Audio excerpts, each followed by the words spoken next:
সাথে একটু ঠোঁট মিলাবেন। আস্তাগফিরুল্লাহাল্লাযী লা ইলাহা ইল্লা হুয়াল হাইয়ুল কাইয়্যুম ওয়া আতুবু ইলাইহি লা হাওলা ওয়ালা কুওয়াতা ইল্লা বিল্লাহিল আলিয়্যিল আযীম।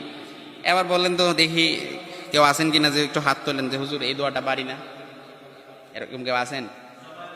সবাই পারি না? সবাই পারি। এই জন্য আস্তাগফিরুল্লাহ এই দোয়াটা রাত্রিবেলা যদি পড়ে 3 বার পড়ে ঘুমাতে পারেন, সকালে উঠেই দেখবেন আপনার মাথার সমস্ত গুনাহ, অর্থাৎ মাথার মধ্যে যেন একটা বোঝা হালকা হয়ে গেছে। To your Lord back to your return back to your Lord, অর্থাৎ আপনি আল্লাহ তাআলার কাছে ফিরে গেছেন। এই আস্তাগফিরুল্লাহর ভেতরে আছে আস্তাগফিরুল্লাহাল্লাযী লা ইলাহা ইল্লা হুয়াল হাইয়ুল কাইয়্যুম। আল্লাহ তাআলার চিরঞ্জীব চিরন্তন দুইটা নাম আছে। এই হাইয়ুল কাইয়্যুম আবেগ বিস্তৃত কণ্ঠে আপনি যখন আল্লাহ তাআলার হাইয়ুল কাইয়্যুম নামের দোহাই দিয়ে আল্লাহ তাআলার কাছে আপনি মাফ চাইলেন, আল্লাহ তাআলাকে আপনাকে ফিরিয়ে দিতে পারে। কথা বলেন, ফিরিয়ে দিতে পারে? পারে না? এজন্য আমরা যদি